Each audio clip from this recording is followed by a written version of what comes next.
pessoal, dando continuidade ao direito sucessório, nós vamos falar agora sobre renúncia. Se você ainda não viu o vídeo sobre aceitação, veja primeiro o vídeo sobre aceitação da herança para que depois você possa ver esse vídeo sobre a renúncia, tá bom? Porque ele é uma continuação e ele precisa ali dos conceitos básicos que nós falamos sobre a aceitação, combinado? Então, olha só. O que é a renúncia?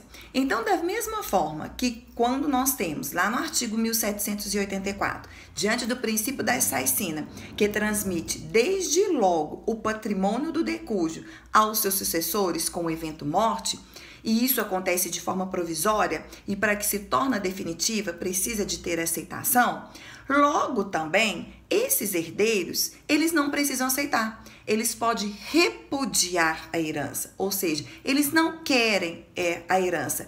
A isso é chamado de renúncia à herança. A renúncia, ela tem as mesmas características lá da aceitação.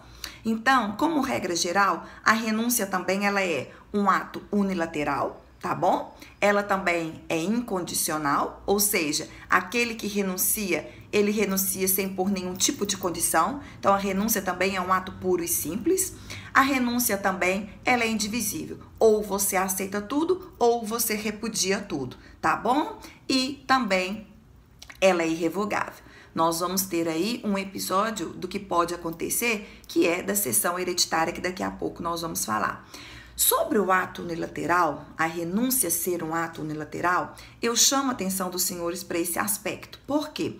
Porque uma parte da doutrina fala que não há necessidade da outorga marital. Por isso, a renúncia é um ato unilateral, bem como a aceitação, né? Compete, então, uma manifestação própria, única de vontade do herdeiro em renunciar ou não, em querer ou não a herança. Contudo, o artigo 1647 do Código Civil, quando ele dispõe sobre os regimes de bens, ele fala que há necessidade da outorga marital para que exerça determinados atos em relação a bens imóveis, como, por exemplo, fiança, aval, uma compra e venda e, portanto, também insere aí a renúncia. Por que isso? Porque nós vimos que a herança ela é tratada como um bem o quê? Imóvel. Então, para a doutrina, há uma certa divisão, tá? Para alguns, trata-se a renúncia de um ato unilateral, bastando, portanto, então, a manifestação volitiva, a manifestação de vontade daquele herdeiro que vai receber. E há uma outra parte da doutrina, uma boa parte da doutrina, que fala que não, que há necessidade da outorga marital, não sendo a renúncia, portanto, um ato unilateral, em virtude do artigo 1647. Somente não precisando da outorga marital quando forem casados sob o regime da separação absoluta de bens. Então, fica a dica para os senhores, pesquisam e vejam qual a melhor doutrina que vocês estão estudando, tá? Daniela, e você? Bom, pessoal, eu fico de acordo ou eu vou a favor do artigo 1647, tá certo? Precisando, então, da outorga marital para a renúncia da herança, exceto quando os cônjuges são casados sob o regime da separação absoluta de bens. Então, fica essa ressalva aí para os senhores, para que vocês possam acompanhar, tá bom? Além disso, nós vimos lá que a aceitação, ela pode acontecer de forma expressa, de forma tácita e de forma presumida. Daniela, e a renúncia?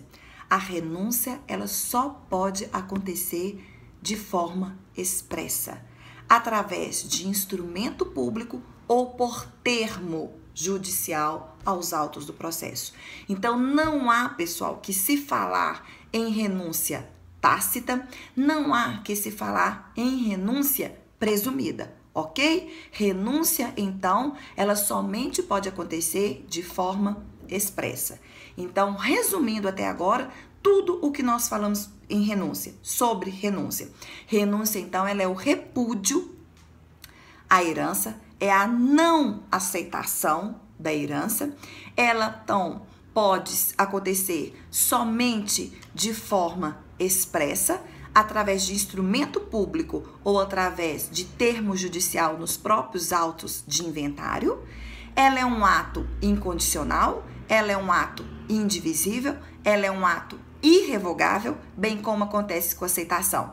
Ressalvando, então, que quando falarmos se ela é um ato unilateral ou não, isso vai depender, então, da prova que vocês estiverem fazendo, conhecendo a cabeça dos examinadores, se é uma prova dissertativa que os senhores estão fazendo, realizando, vocês poderão dissertar, então, colocando aí as opiniões divergentes da doutrina, dizendo, então, que uma boa parte considera como um ato unilateral, dispensando a outorga marital, e outra corrente que, de acordo com o artigo 1647, somente dispensa a outorga marital quando nós estamos, então, diante do regime da separação absoluta de bens. Nos outros regimes, então, necessidade da outorga marital, e eu, particularmente, a meu ver, concordo com esse tipo de posicionamento.